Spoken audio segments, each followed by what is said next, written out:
Alright guys, I finally found the time to do this because now it's Friday, workday's over, so what better way to get into the weekend other than getting into another Fat Electrician video. So welcome back guys, if you're new channel, welcome. By the way, before I begin, thank you guys so much for your continued support on this channel. I really do appreciate it. The amount of growth and the speed of that growth is unbelievable. Now we're going to be checking out a video that most of you who watched the Barbary Wars video kept on requesting, and it is called The Father of America's Navy, John Paul Jones. Or should we say America's Pirate? Because in a way his tactics were pirate-like. I'm not an expert on John Paul Jones, I know him just a little bit. First time I actually heard about him was the American Revolution simplified video, oversimplified video. And basically he was a sailor, and he basically raided coasts and ships off the British coast, and he managed to evade, captured the entire time. And I do remember oversimplified saying it was pirate tactics, but if it works, it works. And I guess he was just raising hell on the British during that time. I know it's the American Revolution, and I do remember this. He got into some sort of big fight, like naval fight, and he had to dock somewhere, but he lost his flag, and because of that he had to make a new one, the American flag, because I guess you could be logged as a pirate and you could be executed for it. And besides that, last thing I do remember, he died in his 40s or something like that. That's all I know about John Paul Jones. And besides that, I know that's the name of the ship in the movie Battleship. I know I said it was in The Last Ship, but I kind of mixed up the two. The one in The Last Ship is called the Nathan James. The one in Battleship was called John Paul Jones. And in my opinion, Battleship was actually a pretty good movie. But anyways, let's just jump right into the Father of America's Navy. Behind every big movement in history, there's a hero, and that hero seemingly gets all of the credit, but behind that hero are other men that were deemed too rough around the edges to get any of the fame. For every George Washington, there's a Daniel Morgan. For every Abraham Lincoln, there's a Cassius Clay. For every Omar Bradley, there's a terrible Terry Allen. And for the United States Navy, there's this man. By the way, all those names he just mentioned, terrible Terry Allen and Daniel Morgan, I do have those videos saved. Today we're talking about John Paul Jones, the father of the United States Navy. Ladies and gentlemen, it's pretty well understood that America won the Revolutionary War by utilizing guerrilla warfare tactics. What's less understood is that while American Revolutionary War heroes like Daniel Morgan, Andrew Pickens, and Francis Marion were conducting guerrilla warfare in the United States, John Paul Jones was utilizing guerrilla warfare tactics on the water and taking that fight all the way to the British, becoming the first man to attack Great Britain on their own turf in over 100 years. He was the first man to raise an American flag on the first ever U.S. Navy commissioned warship, the USS Alfred. He was there and he participated when the United States Marine Corps made its first amphibious landing in history. He was the first American to ever capture a British warship, and to the best of my knowledge, he was the last American Revolutionary War hero to be brought back home and laid to rest. And we're going to get to it right after a word from our sponsor. Delete me. Where did you get a Galil? IWI sent it to me. You look like you're going to go play the world's most aggressive game of Little House on the Prairie. Maybe I am. Wait, can I come with? All right, here's the deal. Super simple, straightforward business model. You give them money, they turn around, hire paying, so one of two, and then they're going to debt and submit these days. Paying, delete me. That if you want to, our story begins. I'll have a link and a discount code down below. Let's get back to the video. Our story begins in 1747 when a young John Paul is born. Note, it is just John Paul, not John Paul Jones, yet. He was born in Kirkby in Scotland on the prestigious Abbeyland estate where his father was the head gardener. And this is also where he grew up because they lived on the estate because his father was the head gardener, and this gave him a different childhood than many other people. It's this weird dichotomy that John Paul and his family are lower servant class people, but because they live on the estate, they're surrounded by the wealthy aristocrats all day, every day, 24/7. So John Paul is well educated from a young age. He can read, he can write, he's articulate, he knows how to walk, talk, act, dress the part of an aristocrat, but no matter what, at the end of the day, he's just the gardener's son. You want I should treat him like white folks? No. What's the name of that Peckerwood boy from town that works with the glass? Oh, you mean Jerry? That's the boy's name, Jerry. You just treat him like you would Jerry. John sees and Yeah, that's how it is. So even, uh, I forgot what the quotes were, but there was one quote I remember from one of the movies. They said you could put a dog in a mansion, but it's at the end of the day, it's still a dog. That's how it is. You could act very gentleman or ladylike. You could wear the best clothes. You could have good manners and all that. But in the end, two reasons. One, they're always going to judge you based on your origins or the class you come from. Or two, you don't have class at all. Because, I mean, look at social media. You can see all those people, flashing all the jewelry, all that cash and everything. But in the end, they don't have class. They don't have manners. Nothing. I'm not saying John Paul had any class or manners or anything like that. I'm just saying naturally, people, no matter how much wealth or anything you show off, they're just gonna still judge you based off of your origins or how you act and conduct yourself.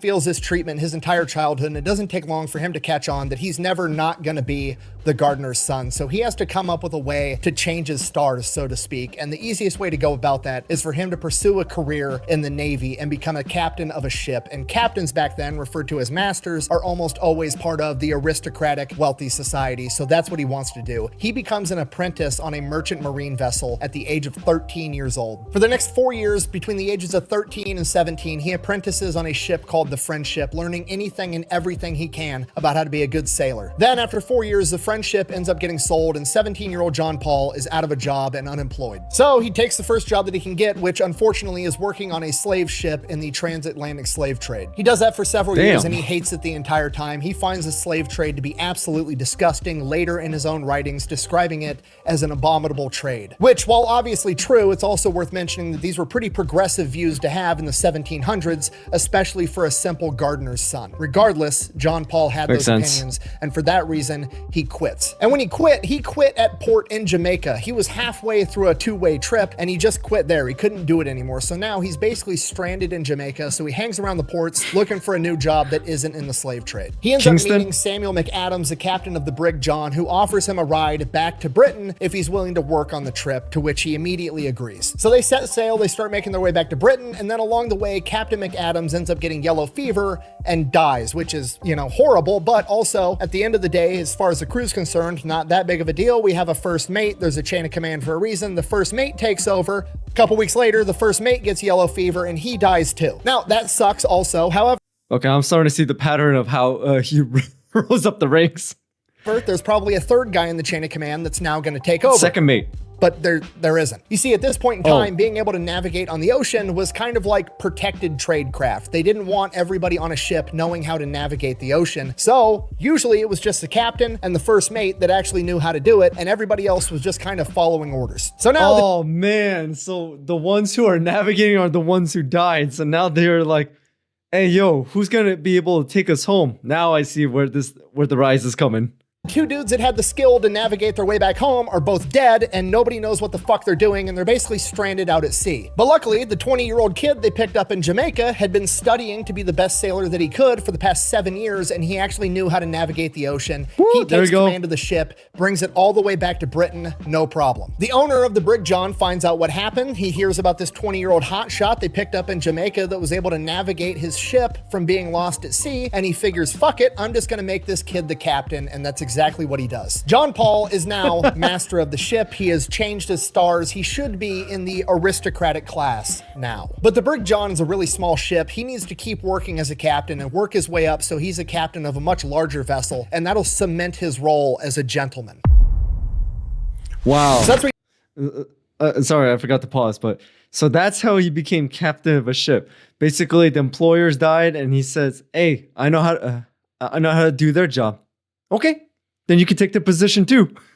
He does. For the next 3 years, he just continues being the captain of the brig John, making voyages across the Atlantic and back. And it's kind of a struggle the entire time because a lot of the men under his command are older, more experienced sailors, and they don't think they should have to be taking orders from some 20 to 23-year-old kid that was the son of a gardener. Despite Sounds like every single first sergeant, master sergeant, gunnery sergeant and sergeant major talking to a brand new lieutenant who just came right out of college.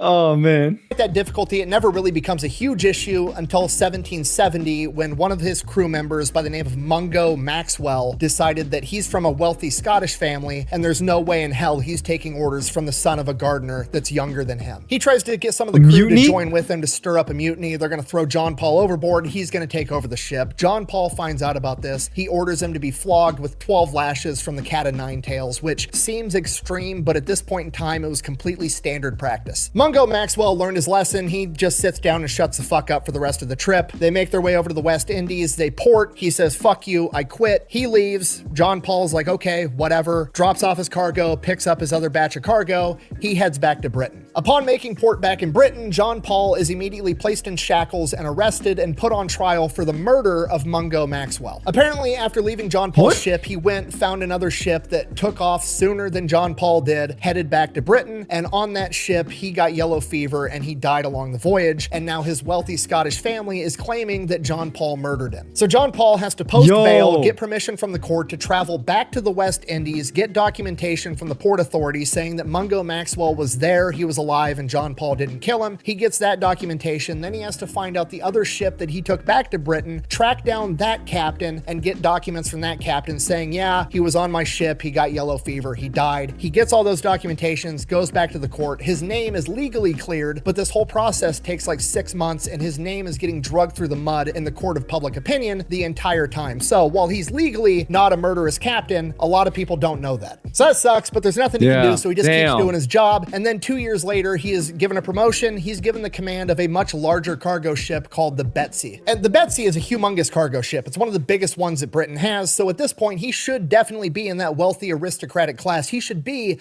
a gentleman, and he starts going to the dinner parties, you know, with the powdered wigs and all the bullshit, and he's allowed to be there, but at the end of the day, he can still feel that everybody's looking down on him because no matter what he does, he's still the son of a gardener. And fun fact, guys. The first time I ever saw those aristocratic families or middle class people or upper class, high class people with like those big wigs and those really flashy clothes and the women wearing the big dresses and everything was actually Pirates of the Caribbean, The Curse of the Black Pearl. The first time I ever saw that, I didn't know that was a wig. I thought they actually had to grow out their hair. But please keep in mind, I was first or second grade when I saw that movie for the very first time. So I thought, dang, how long did it take to grow that hair, man? And that was the very first Johnny Depp movie I ever saw. And that was actually the second Orlando. Actually, no. Third, fourth?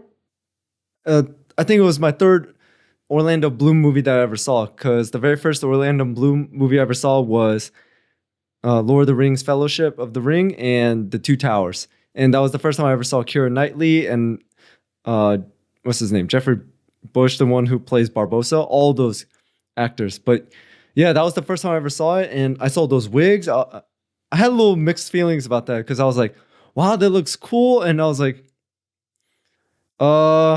makes you stand out. But then again, that was the purpose of it, to show that, you know, you can afford it, you can maintain it, you're high class, because, you know, not most people can't do that. So that's how it is. But like I said, I thought it was real hair, like growing out of their scalp.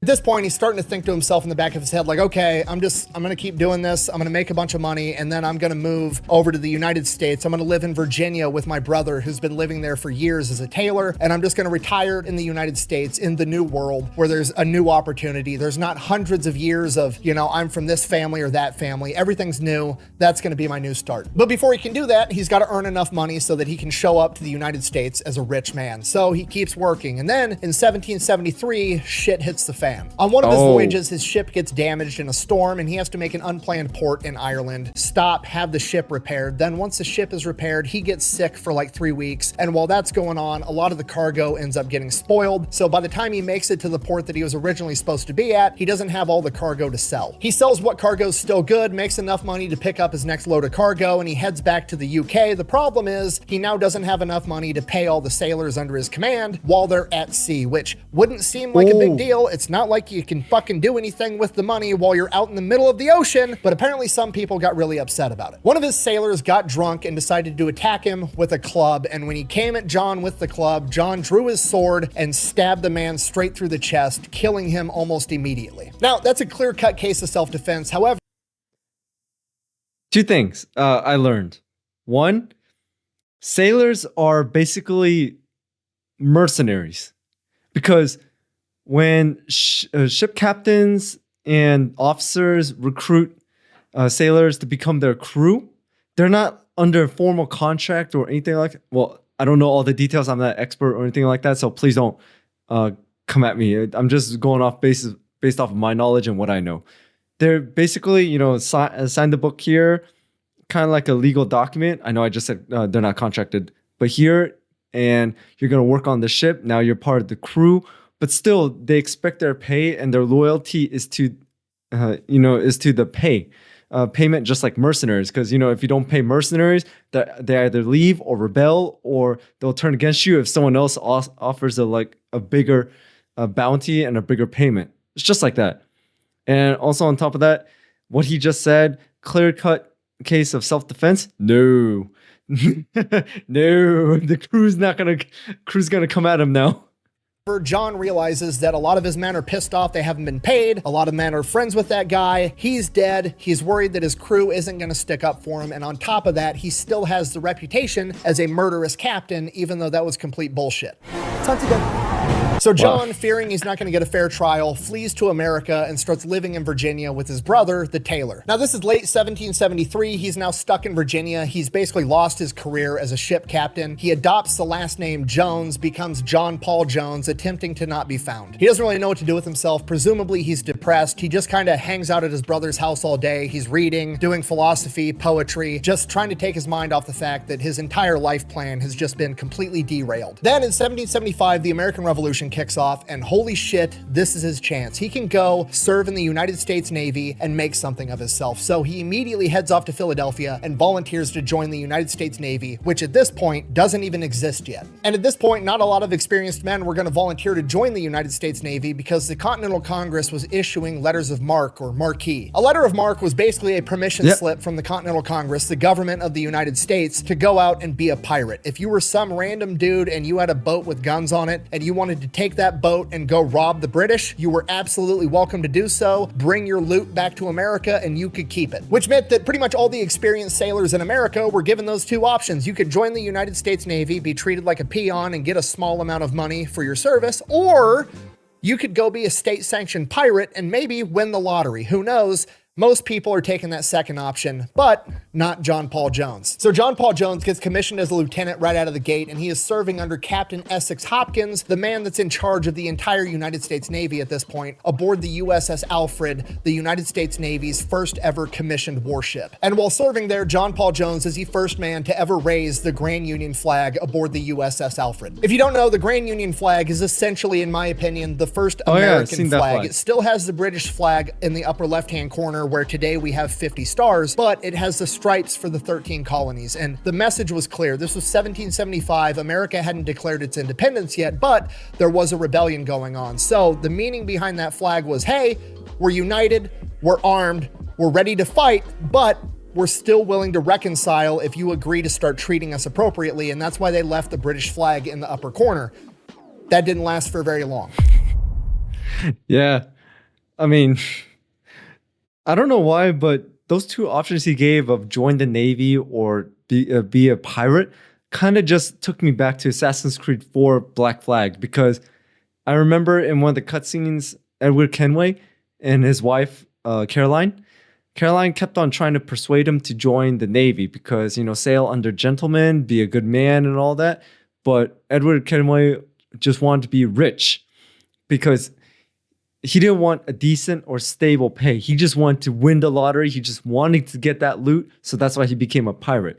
But the only difference was between this and that was he was not state sanctioned, because he was just pillaging and just taking everything in the West Indies. But basically what they're saying is, for the letters of marque, if you take that, you could do exactly what Edward Kenway did. However, You're contracted by us, so we're not going to come after you as long as you don't attack our ships and you only attack our enemy. And hey, a win is a win.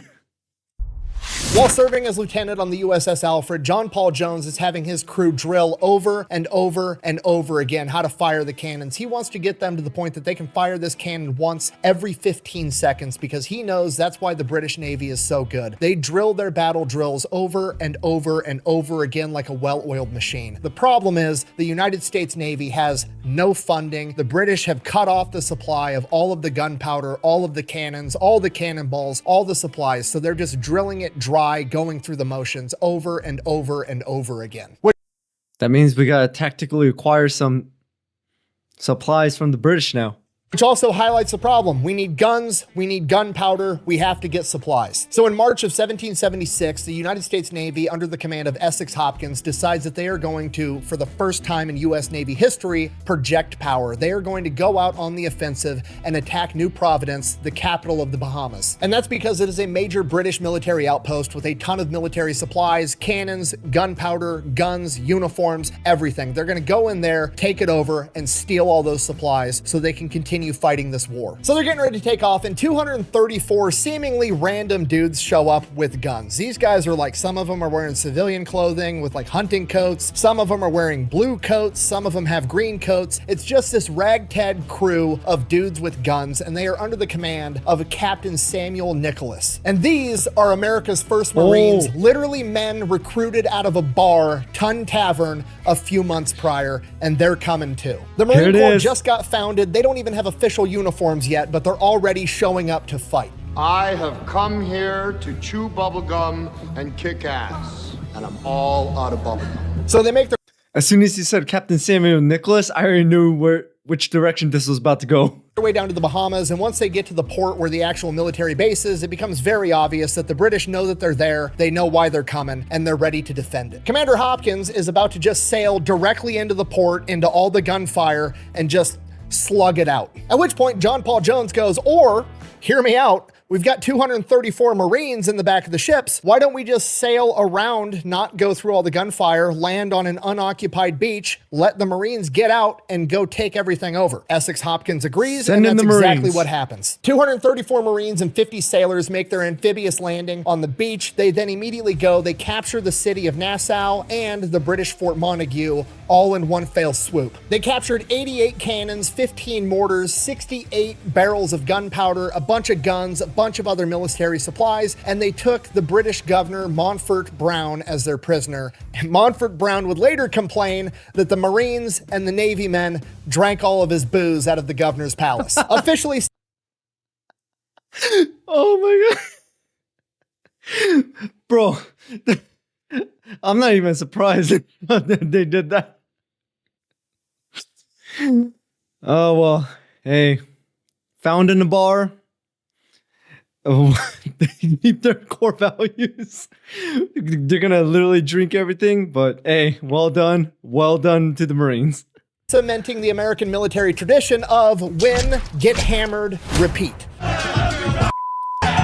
From here, they make their way back to America. John Paul Jones is promoted to captain, and he is given control of the USS Providence, a 12-gun sloop. The only problem is the British Navy has put up a blockade, essentially trying to force the American ships to stay inside the harbor. That way, we can't interrupt their supply lines. John Paul Jones doesn't really give a fuck. He waits for one night when it's dark, it's foggy, slips through the blockade, and then just starts fucking shit up with what amounts to guerrilla warfare tactics on the water. John Paul Jones and the crew of the Providence proceed to go out and start capturing British merchant vessels left and right. They have multiple run-ins with British warships that try to stop him, but they're never able to quite pull it off. The HMS Solo Bay gets clever, and they try to raise the Grand Union flag, signaling to John Paul Jones that they're actually an ally, at which point John Paul's not buying it, but he pretends like he does. So he lowers his sails, basically sending the signal like, go ahead and approach and we'll have a conversation. And as the ship gets close, they veer off, and they're actually trying to set up a full broadside run. But at the perfect moment, he raises the sails and speeds away. And now they're headed the opposite direction, and they're not going to be able to get turned back around in time to catch him. Thank you, Commodore, for getting us ready to make way. On another occasion, I find it funny. Earlier, I made a reference to Pirates of the Caribbean, Curse of the Black Pearl, because that's the first time I saw bigwigs and those, clothes and women in those dresses and all that. And yet 2 scenes from Pirates of the Caribbean have been shown. And also great on John Paul Jones for seeing through that deception. HMS Millstone chases him for 8 hours straight, shooting cannons at him the entire time, and they miss every single one of them. And on the 8th hour, right as it becomes apparent they're not going to be able to catch him and he is going to get away, he orders one of his Marines to fire a single musket shot to compliment the captain of the HMS Milestone on his beautiful marksmanship.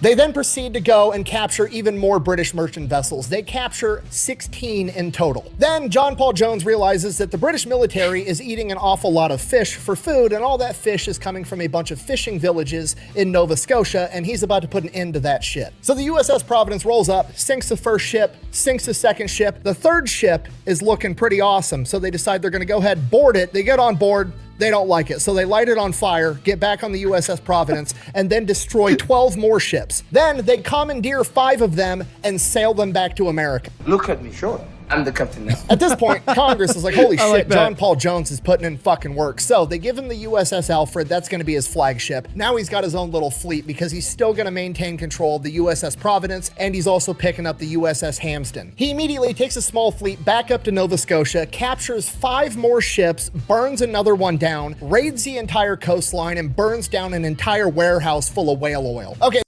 Bro, how many ships did he sink and capture? Because I'm starting to lose count. This is crazy, but I like how at the beginning it was, we're out of supplies, we need gunpowder, we need cannons, we need everything. Okay, now we got it. So now we're going to target the British's food supply and logistics. So now let's take out the fish, so that way we could lower their food supply, and they're going to have to start rationing because, you know, it's pretty tough to fight on an empty stomach. But yeah, now I see where they kept on saying this is like pirate tactics, but hey, it works, it works. That's great for the war effort, but now John Paul Jones has a huge problem on his hands because the American Navy's having a big issue with recruiting because everybody's opting to go where all the money is, and that's in privateering under a letter of marque. So he was shorthanded when he left America, and now that he just picked up 5 more ships, he's absolutely shorthanded. So he ends up recruiting people from Nova Scotia to operate some of these ships for him. That's fine. Next mission, he receives word he needs to go to a coal mine in Nova Scotia, sail up there. There's a bunch of American prisoners being held there by the British military. He needs to launch a raid and free them. On the way there, they run across a massive British transport ship called the Malesh. So he pulls right up with his Marines, boards the ship, takes it over. On board, there is 10,000 winter uniforms for the British, commandeers the entire vessel, continues towards the objective. By this point, the USS Providence is in rough shape, and so is its crew. Everybody's overworked. The Providence is leaking. They want to turn back, but John Paul Jones is like, no, we got to keep moving forward. Just keep it together. We're going to get through this. He gives a speech. He feels like he improved morale. Apparently he didn't, because the USS Providence basically has mutiny. They turn the ship around in the middle of the night and they flee. That sucks, but he still has the Alfred, still has the Hampden, and he's got all the other fishing vessels and that transport that he captured. He continues on his way to Sydney, Nova Scotia to free these prisoners. He gets to Sydney, Nova Scotia, finds out the prisoners have actually switched sides and they're now working for the British, very similar to how the Nova Scotia people are now working for him on all his captured vessels, so it's just part of the game. If I found out that all the guys that I'm supposed to free now side with the enemy, I would have said, all right, ships, turn, broadside, don't worry, there's no friendly fire, just light it up. I would have just said that. Don't worry about friendly fire, just light it up. Problem now is that his little fleet has been caught up to and is being chased by the HMS Solo Bay and the HMS Wilford, 2 fairly large British warships, and he does not want to get in a gunfight with these guys. So that night, John Paul Jones has a genius plan. Okay, he's got all these captured ships and he has his 2 American naval vessels. So what he decides to do is he tells one of his captured ships, loads it up entirely with the Nova Scotians that are working for him, because he knows that they're not going to be held liable when they get captured, right? All they're going to have to do if the British capture them is be like, look, we were his prisoners, we had to follow orders or he was going to kill us, so they're going to get away scot-free. What he has them do is he has them hang a lantern up on their ship and sail a different direction while his other ships kill all light and continue sailing back towards Boston. The British warships take the bait, they chase down this fishing vessel all night, and by the time the sun is up and they realize what happened, John Paul Jones and his little fleet are long gone. So John Paul Jones makes it back to America, and technically the mission may be considered a failure because he didn't rescue the 300 prisoners, but there weren't actually 300 prisoners to rescue few because they had switched sides. He captured all these naval vessels, and more importantly, he captured those 10,000 winter uniforms, which had a humongous impact on all of America. Those 10,000 winter uniforms were then worn by the American forces at Valley Forge during winter. Yeah, I thought so, because when he said winter uniforms, I'm not joking, guys. Valley Forge was literally the very first thing that came to my mind. And because I know this is where morale was extremely low, it was extremely cold, there was mutiny and everything. But hey, great on him. But I just did not know he contributed this much to that event. And kept them from freezing to death. And they are the exact same uniforms that Americans wore when they crossed the Delaware River on Christmas. Now, at this point... Oh, and the video about the Christmas crossing, I do have that saved as well, so don't worry.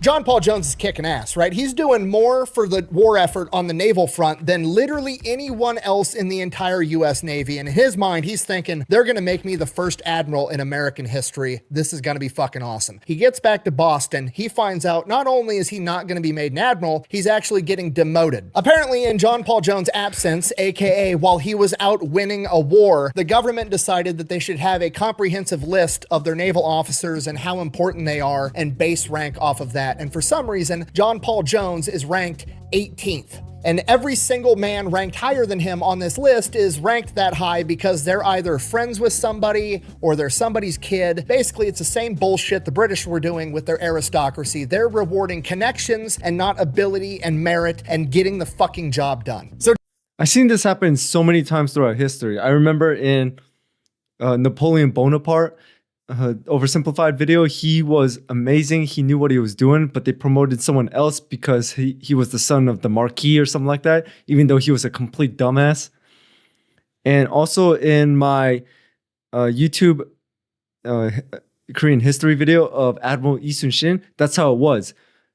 People went into the court and they kept on getting promoted because they're from a very wealthy or influential clan, or their family knows the king, or they're very wealthy merchants. It's things like that. It's always based on who your family is and what your family name is, not based on experience, not based on merit, not based on your hard work. It's always going to come down to, is your family rich, and is your family influential, and is your family of high class? Other than that, we don't care how much you contribute, go away. That's pretty much how it is. John Paul Jones is absolutely pissed. They take away his fleet, they take away the USS Alfred, and they give him a smaller sloop called the USS Ranger and give him orders to sail to France, where he is going to meet up with Benjamin Franklin, where he is supposedly going to pick up a new frigate, an actual warship with a ton of guns. So there's a little bit of a silver lining. He makes his way over to France. All right. So he sails across the Atlantic, he's about to France, and then one of his spotters sees 17 sails off in the distance, and he's thinking, surely, this is a British supply convoy, we're gonna fuck all them up, then we'll go to France. And the crew's actually pumped about this, because by this point in the war, the United States government had decided that whenever a US Navy ship captures a British ship, the crew would get a portion of the money that they captured, and this was gonna help them with naval recruiting, so not everybody wanted to go be a privateer and do a bunch of pirate shit. So the crew's pumped, they're ecstatic, they're chasing down this supply convoy. They're all going to make a bunch of money. It's going to be awesome. They get up on this supply convoy and they have the oh shit moment, because yeah, it's a big British supply convoy, but it's being escorted by the HMS Invincible, a massive British warship with 74 fucking cannons on it. We're all gonna die together out here. You're a good group of boys to die with, I'll tell you that much. Now they're kind of screwed because they approach the convoy from the rear. So if they peel off and turn around, the HMS Invincible is probably going to see them and they're going to chase them down and they're absolutely going to sink them. So John Paul Jones, master of fuckery, immediately pulls down anything that would signify that they're Americans and just pulls in with the rest of the convoy and pretends to be a British merchant ship all day long until nightfall. And then under the cover of dark, he turns the ship around and goes straight to France. They make a clean getaway. Nobody knew they were even there. So the USS Ranger and John Paul Jones make it into France on December 2nd, 1977. And pretty much as soon as they get there, he finds out that the French gave away the frigate to somebody else. You what? Perfect, great. Sailed across the Atlantic Ocean for literally nothing. This is fantastic. So he ends up linking up with Benjamin Franklin. They end up becoming buddies. He's hanging out with all the aristocrats in France, rubbing elbows. And eventually he realizes he's not gonna get the ship he wants. So he's like, fuck it. Why don't you guys just cut me loose and let me go do my thing? And that's exactly what he gets. The orders he receives are, and I quote, distress the enemy. And that's exactly what he do. Britain is already writing newspaper articles about John Paul Jones basically being a pirate after raiding Nova Scotia. They want to see a pirate. He's going to show them what a pirate does. He absolutely covers the deck of the USS Ranger in swivel guns. He gets his hands on every musket and blunderbuss he can find, loads up on Marines and sailors, and sets off towards Whitehaven. Whitehaven is a major port that he's familiar with that's going to have hundreds of ships in its harbor, a major coal outpost, and he is going to go there and try to burn down every ship in the harbor. He is going to be the first man to attack Britain on its own home turf in over 100 years. And that stat's cool to say and all, but you need to appreciate the real strategic genius of what he's actually about to go do. By attacking Great Britain on its own home turf in 100 years, nobody is alive today in Great Britain at this point in time that has ever seen Britain be attacked ever. So if he can pull this off, it's going to be absolutely huge. It's going to freak out the British population, and it's going to send the message to the British like, hey, you guys are busy projecting your power all the way across the Atlantic Ocean. You're taking your massive navy and you're sending them over to America to mess with us. And if you do that, we're going to send people to mess with you. And that's going to force the British Navy to pull back a significant amount of their ships just to patrol their own borders. Okay, if you're not picking up what I'm putting down, let me put this into like modern context. Imagine if during the global war on terror, ISIS or Al-Qaeda somehow got their hands on a battleship and invaded Miami, okay? It'd be fucking freaky. So the USS Ranger sets off towards Whitehaven. As they're leaving the harbor in France, they fire their cannons, saluting one of the French naval vessels as they pass by, and that French naval vessel returns the salute, okay? This is a humongous deal. It's the first time it ever happened in US naval history. Firing the cannons back in salute meant that you recognize this nation as its own sovereign entity and you recognize their authority, and this was the first time in American history that it ever happened. So the USS Ranger is headed towards Whitehaven, and John Paul Jones's lieutenant lets him know, like, hey, there's some of the members in the crew that want to have a mutiny. They think this is a crazy plan, and they kind of want to throw John Paul Jones.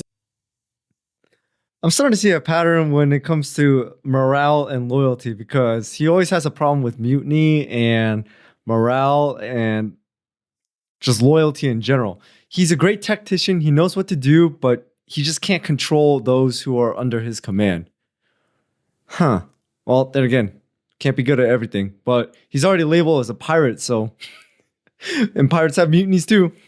In shackles and sail back to America. Luckily, not all the crew is against John Paul Jones on this, especially the Marines who are there to keep order, and they've had his back the entire time. They kind of tamp down the mutiny and continue towards Whitehaven to go on this mission. So they arrive there on April 23rd, 1778. In early morning hours, he has to make a decision how he's going to go about this. And what he figures is he can't take the whole crew out because half the crew's mutinous. So he's going to end up leaving the Marines with the ship because he doesn't want to leave the mutinous crew there. He doesn't want to take them with him because he doesn't trust them. He doesn't want to leave them there alone because they might steal the ship and leave him stranded. So the Marines are going to stay there with the mutinous crew, hold them on the ship, make sure they don't leave John Paul Jones and the men that he has loyal to him. So he's going to go out in rowboats in 2 groups of 15. You got John Paul in one group, and then you got 15 sailors in the other. John Paul Jones is going to take his men. They're going to scale the walls of the fort. They're going to sneak in, kill the guards if they have to, and then they're going to take nails and they're going to hammer them into the ignition holes of the cannon, rendering the cannons absolutely useless so that they don't get shot at. And while that's going on, the other crew is going to go out to the harbor with lanterns and burn every ship to the ground. So John Paul Jones and his crew go, they scale the walls to the fort, the guards are asleep, he's trying to be quiet, doesn't kill them, doesn't fire a shot, trying to be stealthy, goes in, renders all the cannons completely useless. So at this point, John Paul Jones is thinking, okay, good, that's taken care of. Now he's going to go out in the harbor and help the rest of his men burn 100 ships down. He looks out into the harbor, there is a distinct lack of shit on fire, so he goes out there, he's looking for his men, he's like, what the fuck is going on? And then he starts hearing alarms going off. The people in the town are waking up, they realize they're being invaded, and they're setting off alarms. He finally finds his other group of men, and half of them are drunk, and he's like, what the fuck is going on? It's raining, the lanterns couldn't light very well, they were trying to light ships on fire, they got one ship to actually start burning, it didn't even burn down all the way because everything's raining and wet, and they couldn't get a fire started. So apparently, the other group of sailors said, fuck it, we're gonna go break into a bar and drink all their booze. And that is Bro, you can't make this up. I mean, isn't England like really like known for their rainy seasons and all that because it's constantly raining? So that does make sense. But I'm just saying, man, when a plan doesn't go to plan, the first thing they did is like, oh man, dude, this isn't working. Oh, there's a bar over there. You want to get a drink? All right, let's go. And they're not the Marines. Oh my God. But either way, at least the plan, the part where they invaded the fort and rendered all the cannons useless went to plan. So at least they're not going to get hit by those. What alerted the people in the town, and they're now setting off the alarms. So John Paul Jones is like, fuck it, now we have to leave. So they go, they board the USS Ranger, and they take off. So they make their clean getaway. At this point, John Paul Jones is like, all right, not exactly what I have in mind, but we're doing pirate shit. What should we do next? We're in Whitehaven. That's really close to St. Mary's Isle. St. Mary's Isle is where the Earl of Selkirk lives. We're going to be able to make it there in a couple hours. So we're going to go there. We're going to kidnap the Earl of Selkirk, and then we're going to trade him for a bunch of American prisoners. And that's going to send a message that we're actually targeting British nobility now. So they get in, they break into the Earl's estate. He's not home, but Lady Selkirk is. Another Pirates of the Caribbean.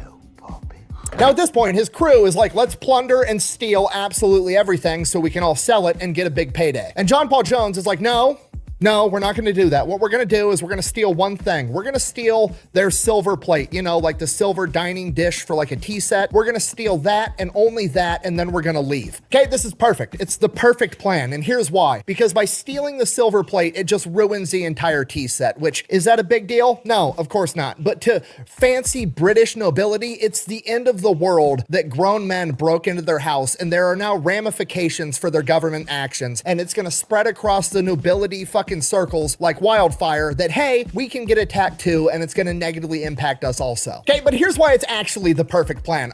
I thought it was like some sort of OCD moment saying like, it's not complete, it's not right and all that. All right, now, most historians are going to tell you that the crew wanted to plunder everything, and John Paul Jones didn't want to plunder anything, and he resisted, and he fought them, and he ended up brokering this deal where he only let them steal one silver plate, okay? I'm going to call bullshit on that. It just doesn't make sense if you've ever talked to another grown adult ever. In my super duper not expert opinion, John Paul Jones did this because he wanted to bang Lady Selkirk. What do you mean by that? And hear me out, because by stealing the one silver plate, he's pulled off the old, I left my hoodie at your house trick, and now I have an excuse to come back later. And I know this because after they boarded their ship and left, he wrote Lady Selkirk a letter where he sincerely apologized, and it wasn't his idea, and he was gonna buy the plate back from his crew and deliver it to her himself. But that doesn't prove that he wanted to sleep with her. If anything, it proves my point that he wanted to be a gentleman and do the right thing. But maybe if it wasn't for the fact that he made duplicates of that letter and sent copies of it to his homie back in France, Benjamin Franklin. Okay, that's really significant for two reasons. One, this is a 1700s equivalent of taking screenshots of you spitting game and sending it to your friends. And two, he sent it to Benjamin Franklin, the most notorious womanizer out of any other founding father ever. You know, I invented electricity. I'm sensing a little electricity right here. Didn't Ben Franklin have syphilis? Yes, but I don't. Okay, this is probably... That was actually one of the things I did not know about Benjamin Franklin, that he was like that big of a womanizer. But I heard that basically he did a lot of that in France because he was trying to get an audience with the king to, you know, get the alliance with France and the United States.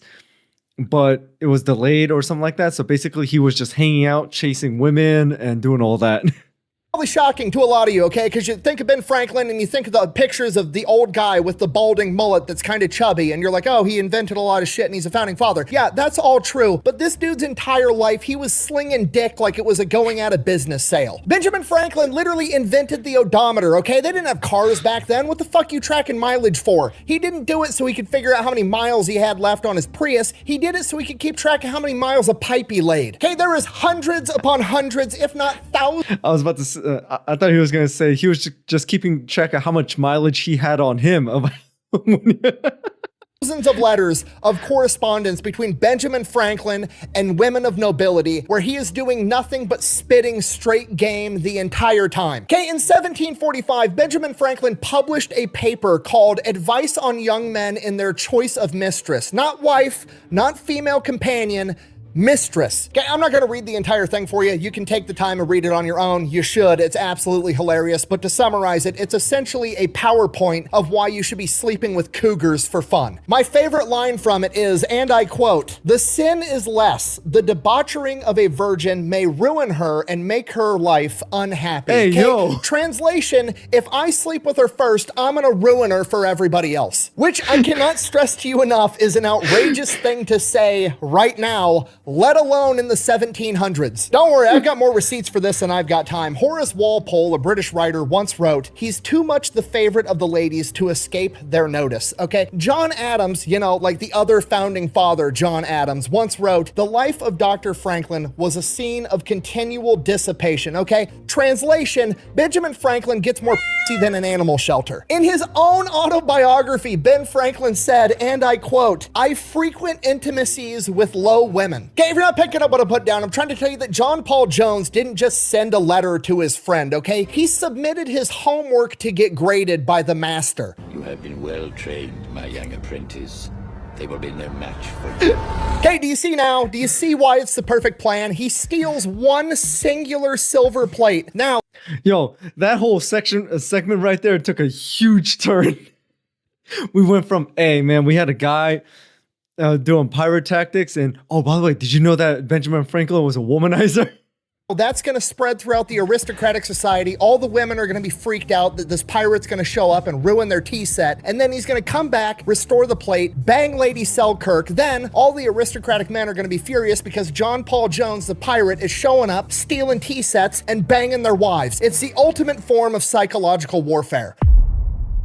Ranger versus So the USS Drake. Ranger set sail, they leave the Selkirk estate, and at this point, it's literally only been a day. All of the events that we just covered, Whitehaven and the Selkirk estate, was just April 23rd. It is now April 24th, and John Paul Jones could probably head back to France and be a hero because he's just conducted a major psychological warfare operation. But you know what'd be even funnier? Since there's probably now a bunch of British military vessels in the area, it'd be pretty cool if he strategically transferred one to his possession. He's gonna go steal a British warship and be the first man to ever do it. So he starts making his way back towards Whitehaven, looking for British military vessels. He comes across some fishing ships, gets up close, talks with the people on the fishing ships, and is like, hey, have you seen any British warships around? They give him intel. They haven't seen any over towards Whitehaven, but right across the channel, about 70 miles away, there is a British warship over near Belfast. Perfect. John Paul Jones disguises the USS Ranger as a merchant vessel and then puts on a British uniform. He then proceeds to sail really close to the HMS Drake, pretending to be a British merchant vessel in distress, so the HMS Drake goes out to investigate. The HMS Drake sends over a boarding party to see what's wrong. He politely greets them, lets them get up on the deck, at which point he says, and I quote, "You're my prisoner, sir,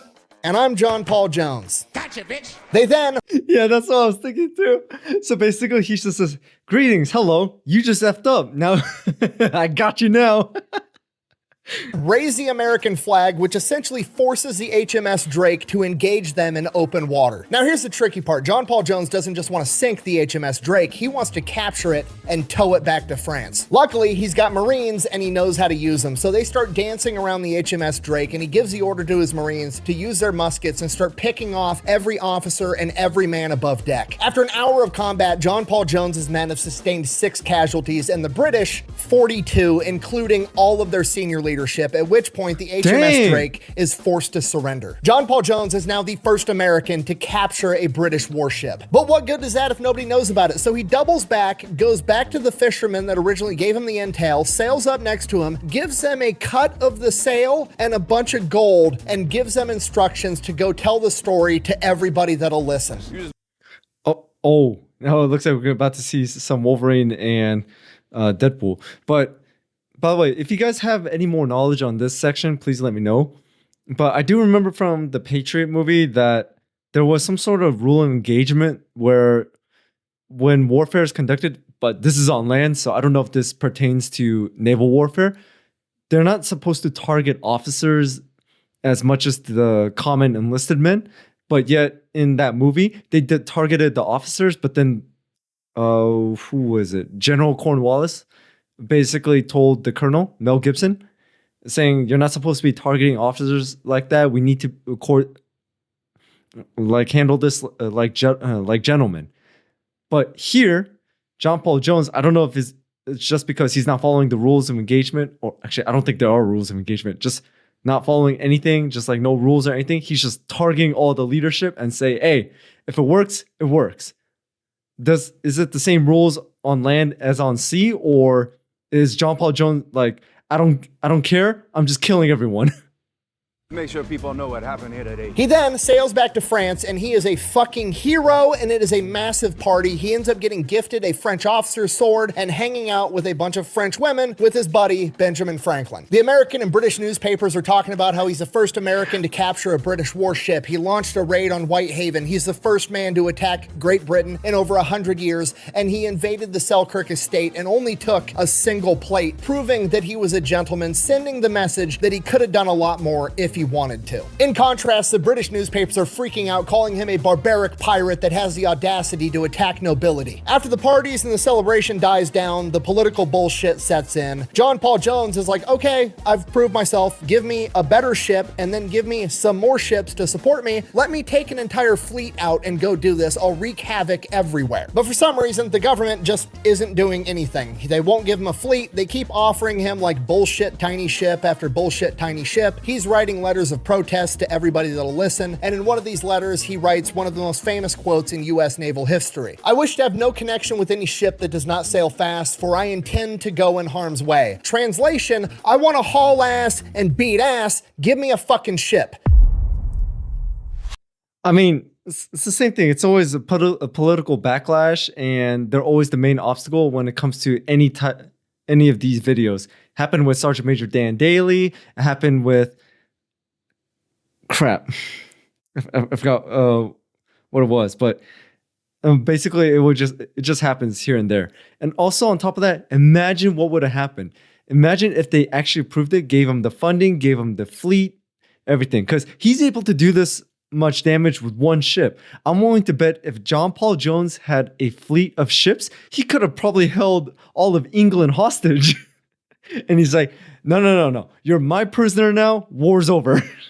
After like 6 months, they finally give him a 42-gun ship that he renames the Bonhomme Richard, which translates to the Poor Richard, which is a play on Benjamin Franklin's Poor Richard's Almanac. In addition to that, they give him 4 other smaller ships and 380 men, and he now has his own little fleet. And on October 17th, 1779, they leave port to distress the enemy even more. For the next month and a half, they just sail up and down the British coast, wreaking havoc. They seize 12 merchant vessels. They make landings in Ireland and Scotland, forcing the British to scramble and panic. Then on September 23rd, 1779, the grand finale, his little fleet comes up on a massive fleet of 40 British cargo ships. The only problem, they're being guarded by 2 British warships, the HMS Serapis, which is a massive 50-gun frigate, and her support ship, the HMS Countess of Scarborough. Okay, here's the problem. The HMS Serapis, absolutely Scarborough? on paper.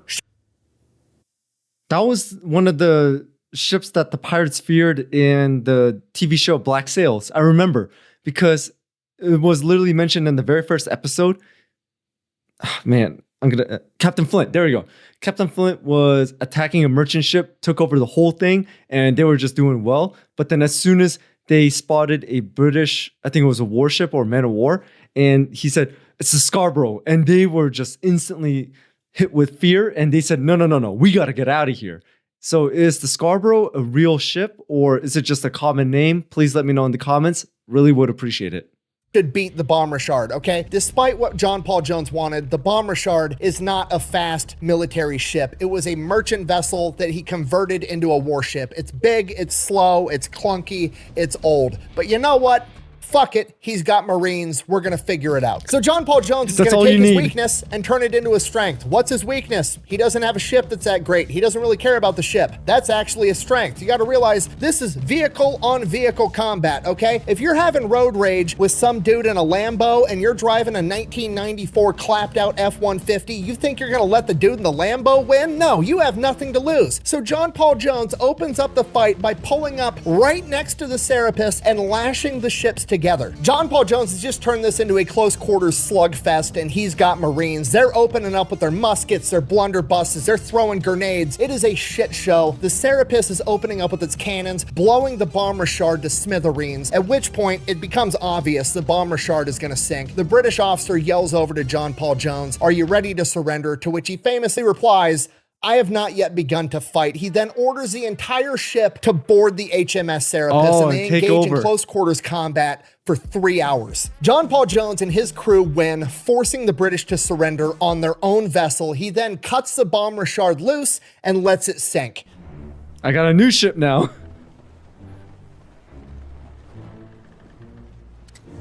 And while all that was going on, the other British support ship was being engaged by the other ships in his fleet, and they surrendered too. They then spend the next 10 days evading the British Navy and get their ships into a Dutch harbor. Now, there's a huge problem. When the Bonhomme Richard Here it is, the flag issue. went down, it took the American flag with it, and he's not about to fly the British flag on the ship that he just took from the British. So essentially, he has no flag on either of these ships. Okay, to us, this doesn't seem like a big deal. Back then, humongous fucking deal, because if any warship sails into a harbor not flying a recognized flag, they're immediately considered a pirate. And the British have already been saying that John Paul Jones is a pirate, and harboring a pirate is illegal, and it would justify the British going to war with the Dutch if they're harboring a fugitive, which is exactly what John Paul Jones looks like right now. So this is a diplomatic emergency, and the Dutch are in a tough spot. They don't want to go to... Hey, you're wearing a military officer uniform, but you look like a pirate. Hang him. war with America or England, and those are pretty much the only two possibilities if they weigh in, so they just kind of stall as long as they can. While that's going on, the Americans are scrambling to have a new American flag made, and they just kind of have to go off like a loose description. There's like 13 stripes, red, white, and blue, and there's like a field of stars in blue. And what the seamstress or flag maker comes up with is the Serapis flag. And they're like, fuck it, that's close enough, fly the colors, diplomatic emergency solved. Actually looks pretty cool. Everything goes to shit. John Paul Jones is ordered to turn over the Serapis to the French because technically they're the ones that gave him the Bonhomme Richard and financed the entire endeavor. So that's their ship now, and he is then sent back to America. Once he gets back to America, he is given a golden medal by Congress, which is the equivalent to a Medal of Honor back in this point in time, similar to the one that Daniel Morgan was given because the Medal of Honor didn't exist yet. He is then pretty much stuck behind a desk on administrative duty because the United States Continental Congress doesn't think that they actually need to have a strong naval presence once the war is over, and the war is winding down and it's looking like America's gonna win. John Paul Jones continues to advocate and is very adamant that America should have a massive, strong, powerful navy, but nobody wants to listen to him. The American Revolutionary War comes to an end, and the Continental Navy is essentially So he told them we should keep a navy, but they're like, nah. A few years later, well, I don't want to say a few years later, but time passes, the Barbary War begins. Oh shit, John Paul Jones is right. Disbanded because America has no interest in having a navy other than defending its own shores, and now John Paul Jones has nothing to do. Then in 1787, Catherine the Great of Russia comes knocking because she's fighting the Russo-Turkish War, and she needs experienced sailors to go help her win this war, and John Paul Jones gets the offer and he takes it. With the permission of Congress, he goes over, he fights for Russia, fucks up the Ottoman Empire, and politics strikes again. They don't want some foreigner getting all the credit for these massive, successful naval engagements, so they end up giving the credit to some other dude that's politically connected. Fuck me, right? On top of that, guess which other country Catherine the Great is recruiting naval officers from? The British. Guess who hates John Paul Jones? The British. Because of that, they then frame him and claim that he assaulted a 12-year-old girl, which did not happen. Almost every historian agrees on that. But the scandal was so big and so large that Catherine the Great determined that it just wasn't the political impact of taking Jones's side, so she cuts him loose. John Paul Jones then retires to Paris, France in 1790 because he knows the most people there and he had the most fun there with Benjamin Franklin. He's writing back to the United States, offering his services, offering to help them found a United States Navy and build up the Navy that America should have, and nobody wants to listen. And then 2 years later in 1792, John Paul Jones would pass away from kidney disease and is buried in what amounts to an unmarked grave in obscurity in France, where he remained for over a century. It wasn't until 1899 that America's French diplomat, another war hero that had earned the Medal of Honor, Horace Porter, spent 6 years trying to track down his remains, and he finally did it in 1905. Then, under Teddy Roosevelt, his remains were exhumed and transported back to America, with an inscription that reads, John Paul Jones, 1747 to 1792, U.S. Navy, 1775 to 1783. He gave our Navy its earliest traditions of heroism and victory. I like how there's the names of the ships that he sailed. And also on top of that, I really like this design and everything. This is really cool. And that is the story of John Paul Jones, the father of America's Navy. He is credited with capturing or sinking at least 46 enemy ships, killing over 3,000 enemy combatants, and taking over 2,000 prisoners. He was the first man to raise the American flag over the United States Navy's first warship. He was there when the Marine Corps made their first amphibious landing. He is the first man to invade Great Britain in over 100 years, and he is the first American to capture a British warship. And yeah, he actually got that silver plate back to Lady Selkirk. I like to think he got lucky. She later described him as noble. So in conclusion, that's John Paul Jones, and it's a name you should remember. Thanks for watching. Best way to support the channel is go buy some merch over at thefatelectrician.com. Quack bang, out. Just when I think I hate politicians enough, they prove me wrong. I was about to say the same. By the way, sorry for hitting the mic, guys, when I went like this. I'm sorry. But either way, yep. Political backlash once again. I mean, it's basically the same story over and over again. It's undefeated. We can't win against something like that. He does so many great things. He requested so many things. He warned them, saying we should have a navy just in case. But in the end, it's always the politicians who makes it worse. But at least his name went down in history, but unfortunately he didn't get the credit and recognition until a century later. It's crazy. It kind of reminds me of that, of the Imitation Game of Alan Turing, the man who invented the very first computer to fight against the Enigma machine, of how he literally created a computer. He literally broke the Enigma machine, Enigma code, God, and basically helped end the war, World War II, a lot earlier. And also I remember in the movie, it shortened the war by 2 years and also saved around 14 million lives. But just one little fact about him. He was gay. And that was looked down upon during that time, especially in Great Britain. And he had to go through some government mandated hormonal therapy. And unfortunately, he ended his own life. I can't say the S word, guys, because of YouTube reasons. So please understand that, because some of you guys are saying, are you just scared of that word? No, guys, trust me. If I could say the word, I will say it, but just for YouTube reasons, they will literally demonetize the video if I say certain words, guys. I'm not joking around. I'm being serious. But it just goes to show, you could do the most amount of things, you could have such great accomplishments, but in the end, politics can literally frame how you will be remembered at that moment. But later down the road, you could be remembered as a hero, because I remember, I think it was Queen Elizabeth that posthumously pardoned Alan Turing, and he is remembered as a hero. But back then, he is remembered as a degenerate and very disgusting just because of that one fact. He was gay, even though he helped win the war. So it just goes to show, like I said, because he may have walked like an aristocrat, he may have had manners and all that, but in the end, they kept on saying he is remembered as a gardener's son. So unfortunately, he went through a lot, but either way, he was a great tactician. He knew what he was doing, and he evaded capture the whole time. Come on, guys. But that's the story of America's pirate. And I know you guys kept on recommending this video, so hope you guys enjoyed it. So that's all I got. Thank you so much for tuning in. Thank you so much for watching. Hit that notification bell so you know when I drop more videos. Also, shout out to all my members, subscribers, viewers. You guys are amazing. Thank you so much for your support, guys. I really do appreciate it. So without anything else, see you guys next time.